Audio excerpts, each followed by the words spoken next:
Well, hello. Welcome to Orchid Bloom's podcast.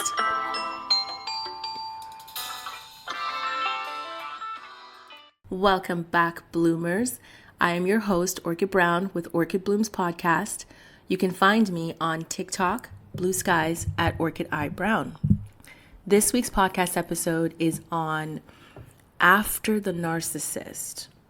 I have had many podcast episodes on surviving a narcissistic friend, narcissistic parent, or being in a relationship with a narcissist, but I've never truly talked about what happens after.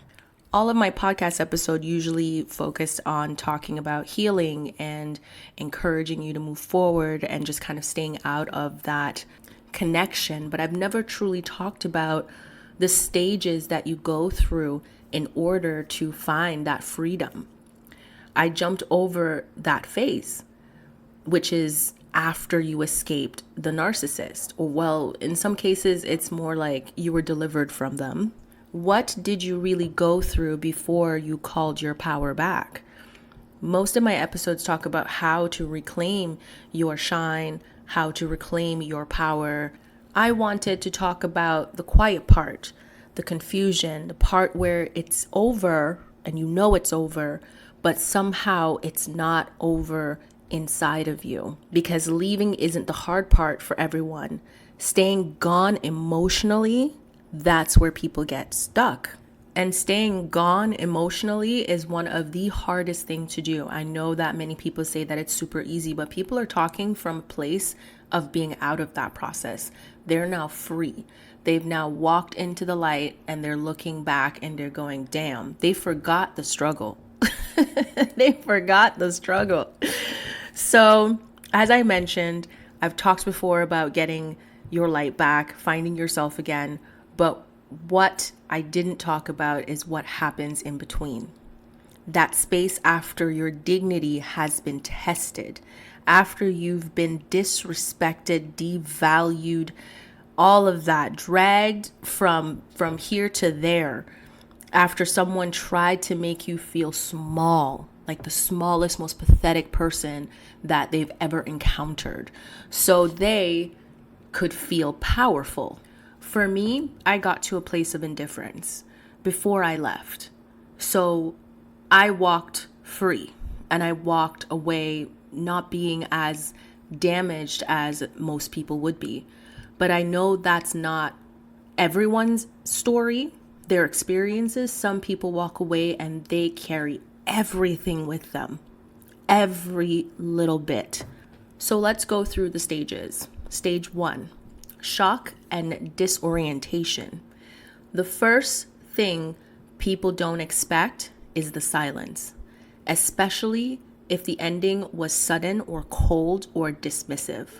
You feel suddenly discarded, like you're useless junk that basically outlived its use. Then there's the emotional whiplash, and you feel like you lack closure. You are not just hurt, you're confused. Because how does someone go from everything to nothing? This is where your mind starts searching for logic in something that was never logical. This is why people feel the need for closure. Now, stage 2, which is emotional withdrawal. Then comes the part people feel ashamed to admit. You miss them. It's okay to miss them. Not always the reality of them, but the version of them you experienced. You could have trauma bonded with them. You craved their validation and became emotionally dependent on them.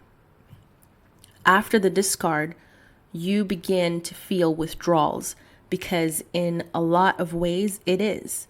You were conditioned to chase moments of validation and now it's gone. Looking back, I remembered that feeling because I remembered looking around and everything just seemed gloomy and just seemed really dark. And I think the funny thing about it was, and it didn't make any sense to me at the time, was that when I looked outside, the sun was shining brightly.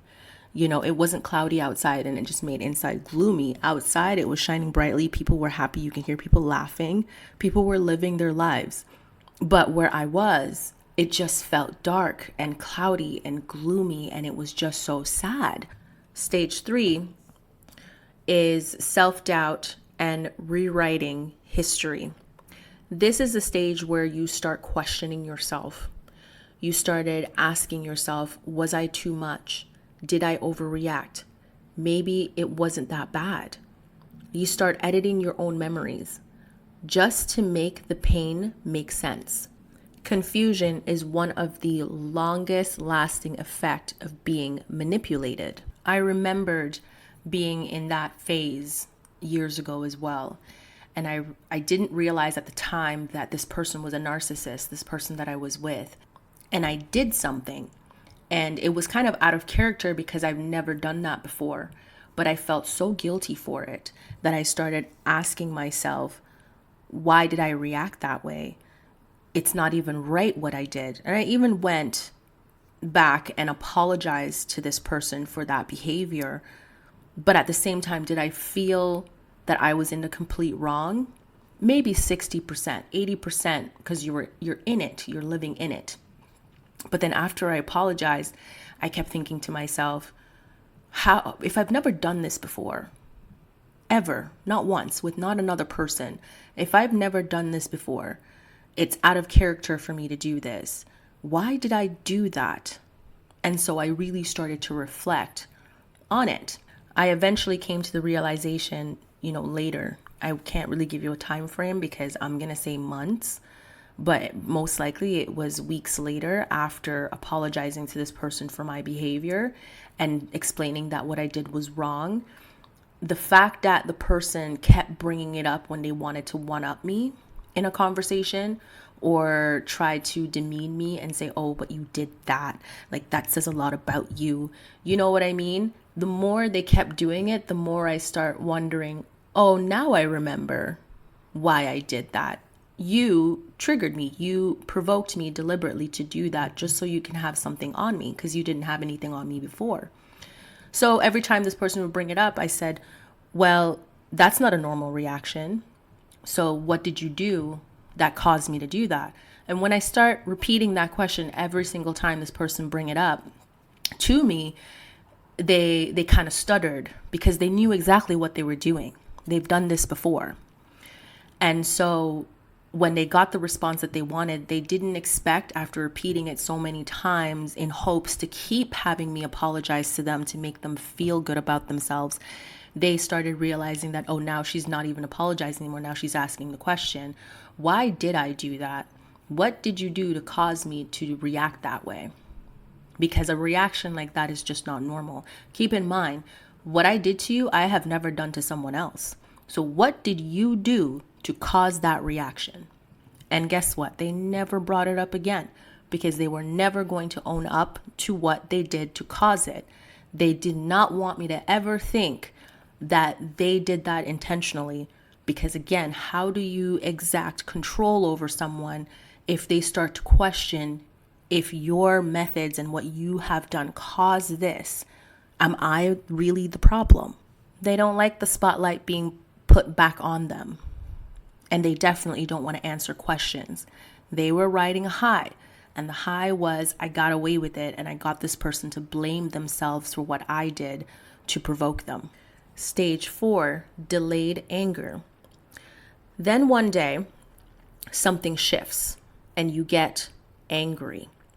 You start to feel clarity creeping in, recognizing patterns and realizing what was tolerated. Again, when you are sitting there in that room, in that space that is cloudy and full of darkness and just feel absent of joy, certain things starts popping up in your head, like certain things you would do with this person or something that this person had done while in your presence, and you really start to look at each and everything, because what else are you going to do if you're going to be thinking about this person?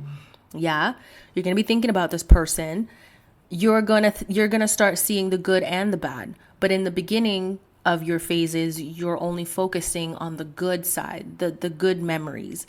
When you reach the anger stage, you really start to see the negatives, the stuff that you were blinded to, what you ignored You ignored them. So it's not like you were blind. You deliberately ignored them, because how are you remembering them if you were blind? Blindness means you never saw it. And if you didn't see it, you shouldn't have any memories of it. That's the point that I'm trying to make. During this period, you are starting to remember what you saw with your own eyes and heard with your own ears. This is not loud.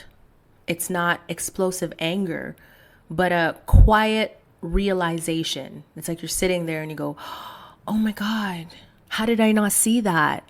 How did I forget? Why am I only remembering this now? That voice in your head says, that wasn't okay. And you're sitting there going, damn, like, why did I let this slide? Anger, when it's finally showing up, is a sign that your self-respect is waking up. Stage 5, indifference. This is basically the freedom stage. This is a place where people think it's cold, but it's actually freedom. This is where you define things clearly. Not love, not hate, not emotionally charged. You're not hoping they change or that they would come back. You aren't even replaying conversations. You're just done.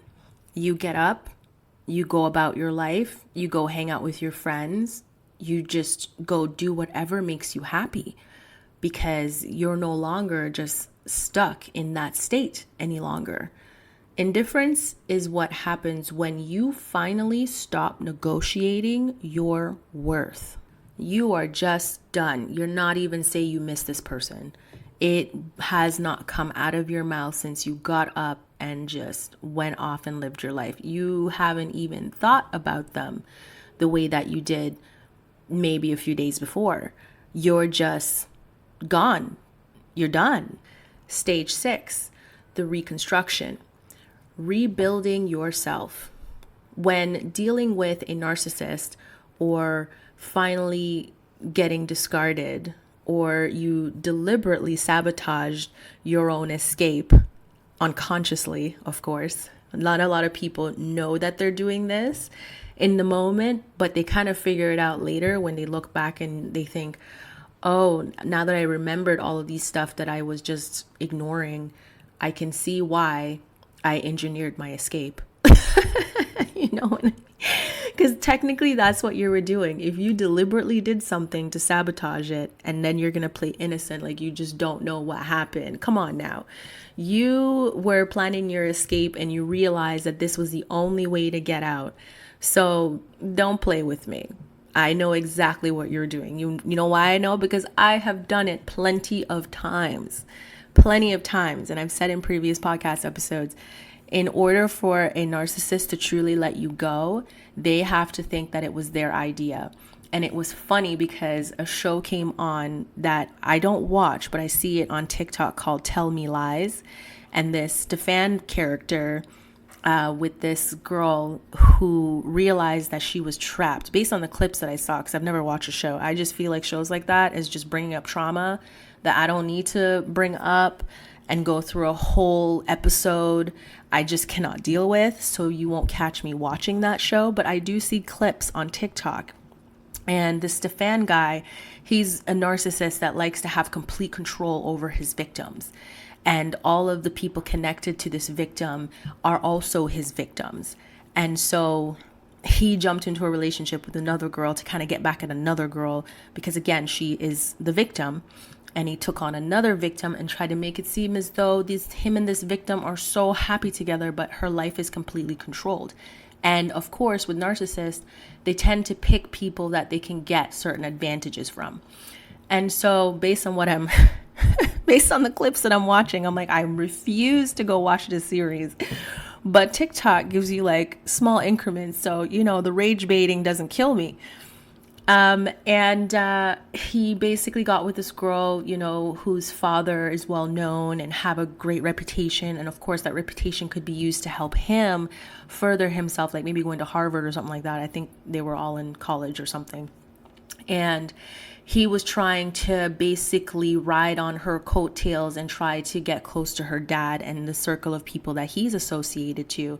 So it doesn't look like in the clip that she knew what was happening, but eventually there's certain things that she does. And if you are someone who has survived a narcissist, you look at this character and know that she's understanding the only way that she can get the hell out of that situation is to make this person think that they're no longer useful. And so she lied and said she didn't get into, for example, Harvard, and that she's going to have to maybe redo a year or something like that. And now that he realizes that she's like nothing, she won't bring anything to him and she won't get him where he needs to be. He, try to act like he was good, like, oh, I'm completely supporting you, but he's now planning his exit plan. So she needed him to dump her, literally discard her as something useless, threw her out, while behind the scenes, she was plotting all of these things and making it seem as though her life is truly over and there's nothing in this world for her. And I thought, that's a smart girl. That's a smart girl. She knows he's a narcissist and she knows how to get away from a narcissist. And she did it and it worked. He dumped her. He acted like she was just garbage. He did not care. She was like, I'm so heartbroken.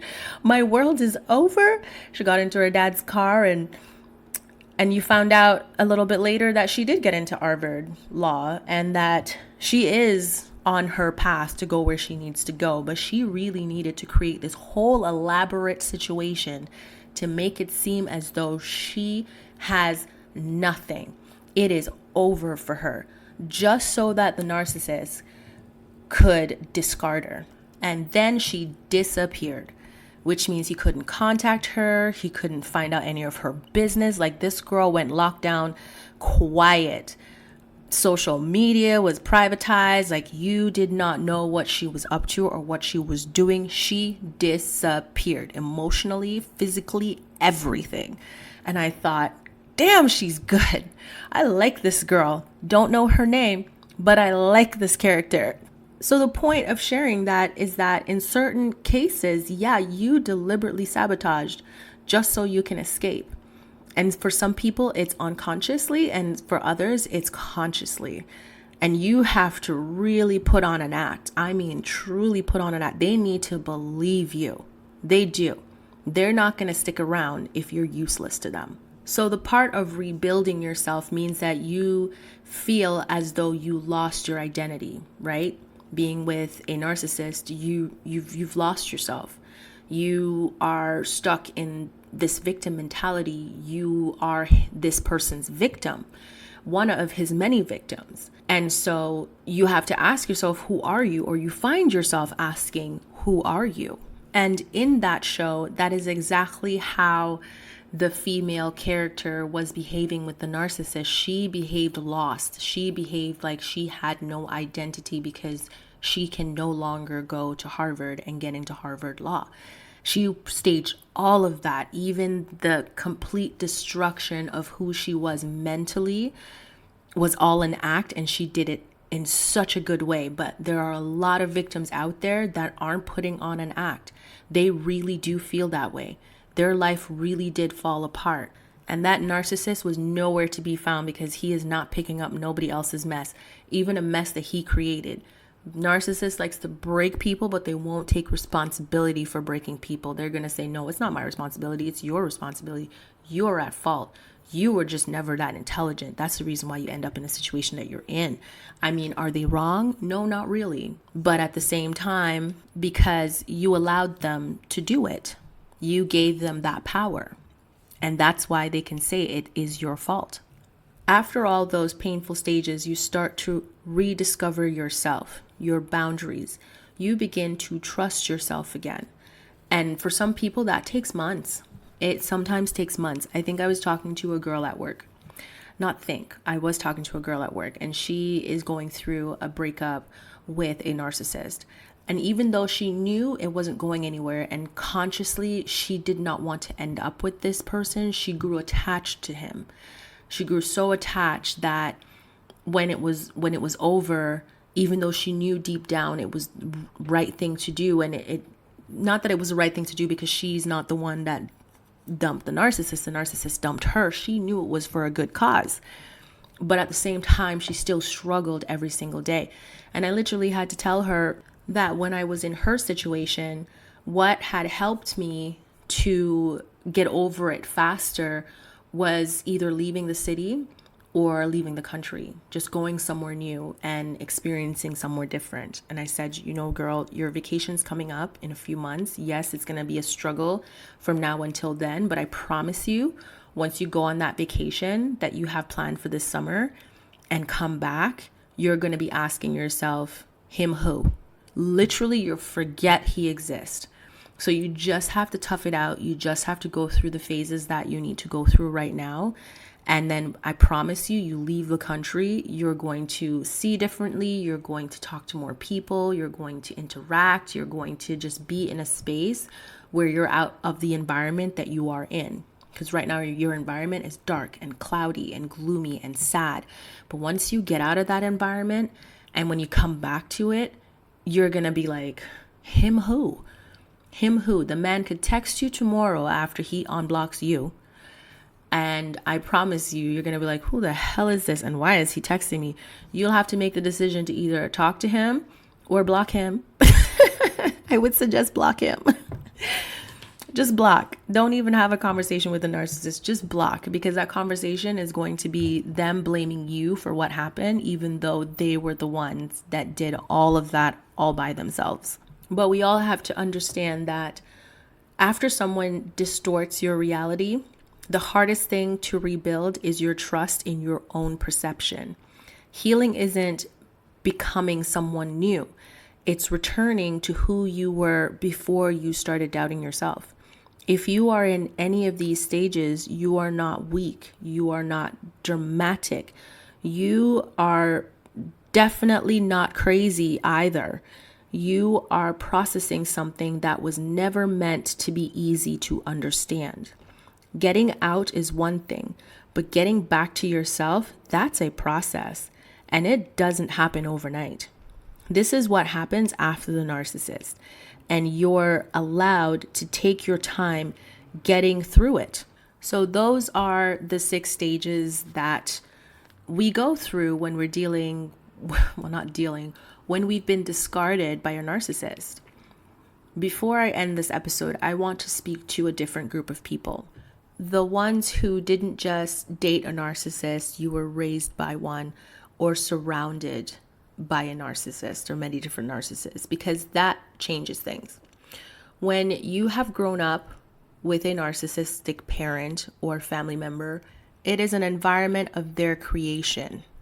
Manipulation doesn't feel like manipulation. It feels normal because, again, you grew up in that environment. These people are used to walking on eggshells. Love was tied to performance, and it was an unpredictable emotional environment. You don't call it toxic because you didn't have anything to compare it to. What breaks other people immediately, you've learned to survive. This is why people stay longer than they should or tolerate things others didn't. Their baseline for normal was already distorted. And for others like me, you learn to detach early. Different responses, same root. Growing up like that doesn't just affect your relationships, it affects you. I broke down some of the ways that growing up with a narcissistic parent truly affects you in Narcissistic Parent Part 1 and 2 episodes. So if you really want to know what it's like growing up with a narcissistic parent, definitely go and listen to Part 1 and Part 2 so that you have a better understanding of how that truly affects somebody, especially in their adult life. You learn how to read a room before you learn how to relax in one. You didn't become too much, you became prepared.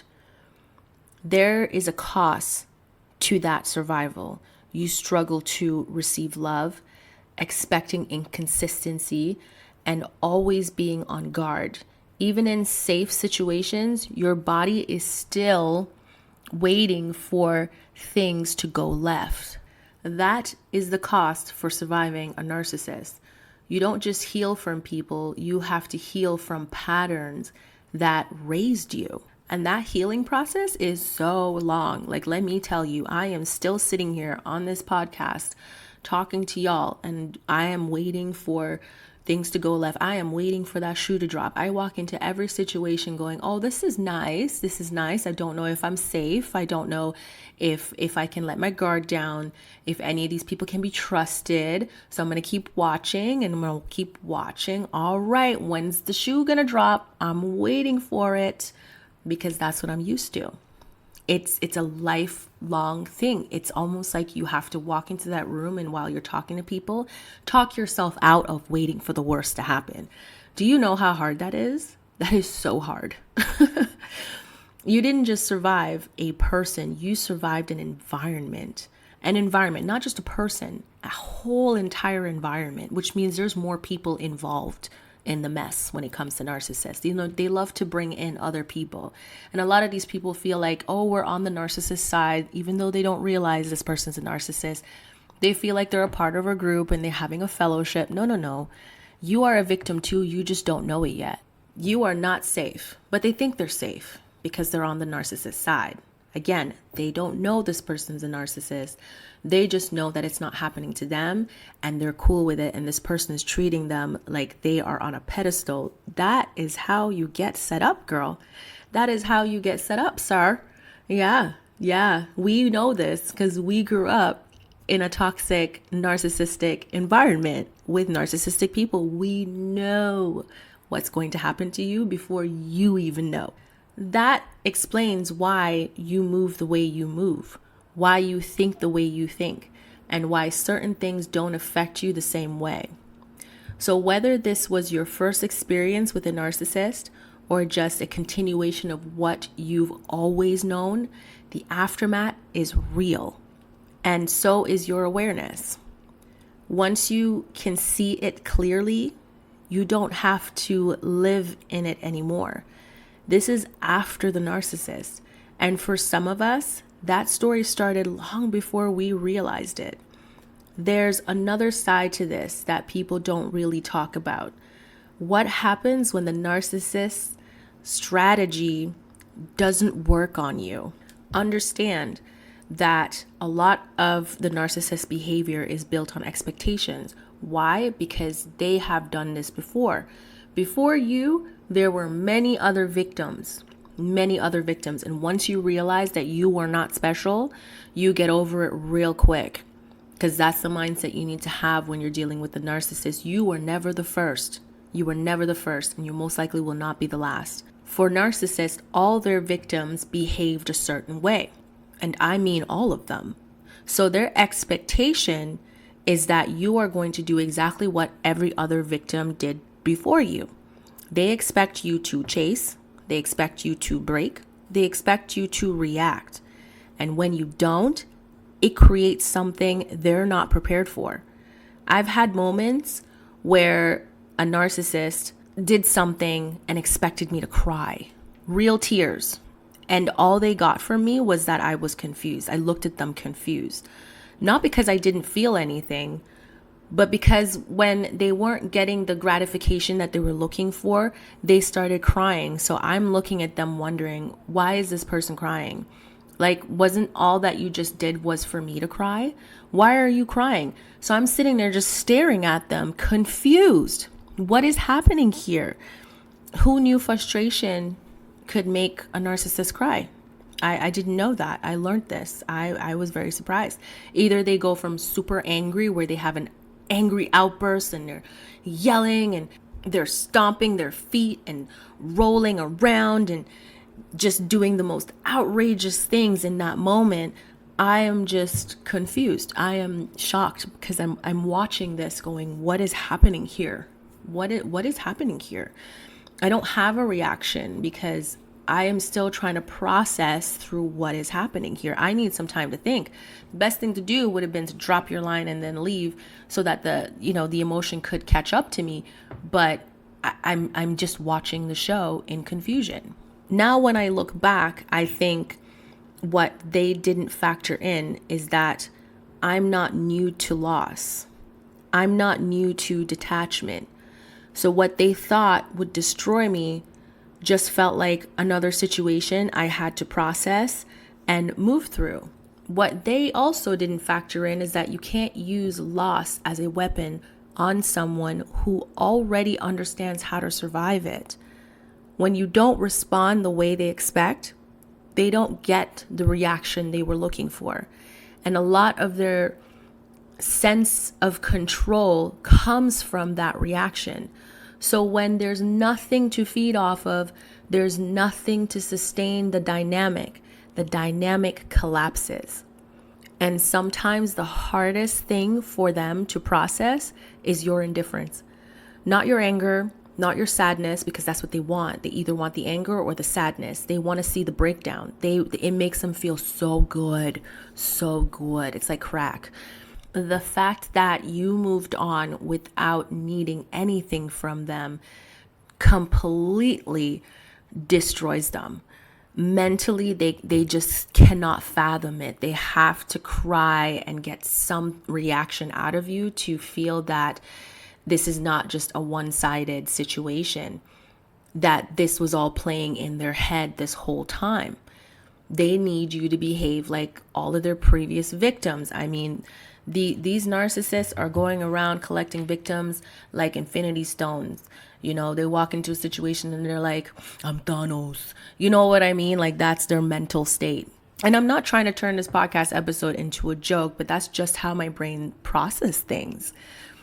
It seems like a joke, but how am I not supposed to turn a bad situation like this into something super funny for myself? So ignore my jokes if it offends you. Just understand that that's how I process through narcissistic behaviors. I kind of put them in a category that's a show or a movie, and I just create this whole elaborate thing in my mind, and I just have a really good laugh.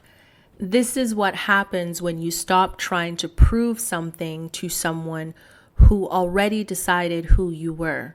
My lack of reaction wasn't a strategy. I really wasn't thinking about it. It was a result of being done. For me, done means I won't miss you. I won't miss you at all. You can throw your tantrums. You can roll around. You can chase me in public. You can try to get a reaction out of me, try to annoy me, try to frustrate me. And at the end of the day, I'm just thinking, you're a fly and I need you to get off of my back. I don't like flies. Y'all flies like to land on shit and do your thing and then come around into people's faces and touch them. Ew, disgusting. You know what I mean? So in my mind, it's like, I don't miss you. I don't care about you. I don't even care to have you around. That's what done means for me. That imaginary friendship that they're trying to come back to you with, I don't feel it. What friendship? What friendship? I don't talk to you. I have you blocked on everything. What friendship, sir? What friendship? It's all in your head. No gaslighting. It's all in your head. Not a lot of people can do this, but I can tell when someone doesn't like me. And I give the same energy back. But like I said, not a lot of people can tell when someone doesn't like them. A lot of people can't tell. That alone prevents a lot of prolonged damage. Once I sense or feel or see that you don't like me, I just don't feel anything. I just give you the exact same energy back. And you're going to be sitting there questioning yourself, like, why doesn't this girl like me? Girl or boy narcissists, they always come to you with some fakeness. And I just go, girl, dude, you don't like me. Stop faking it, because I don't like you either. So let's jump past this phase, because I just don't have time for people trying to get my business so they can secretly sabotage me. I don't play those games. I don't like you back. Let's just be on the same page here. But some people stay stuck because they keep trying to turn indifference into connection, or disrespect into understanding, inconsistency into potential. They just don't like you. You don't need to read into something or try to make it seem like, oh, I have a feeling this person doesn't like me, but they keep coming around and they keep hanging out with me. Yeah, they keep coming around and keep hanging out with you because they have to hang out with someone they don't like every day. They're used to doing this. Do you know who they don't like every single day? Themselves. When someone is used to hanging out with themselves, who they don't like, they love being around other people they don't like either. When you love yourself, you can't be around someone you don't like. You just don't like them, and you can't fake it. You can't try to act like you can do this. Yes, you're in a professional environment like work, or you have to be around this family member, so you have to fake it till you make it, but you put on that fake smile that they have on their face and you both just mirror each other. That's what you're supposed to do. That's civil. But to force yourself to be around someone you don't like, that doesn't make any sense. It means you just don't like yourself. But you don't do that. You adjusted accordingly. That wasn't strength. It was discernment. You knew they didn't like you and you adjusted. And you just gave them that same fake energy right back. Some people don't just want connections. They want access to what you carry.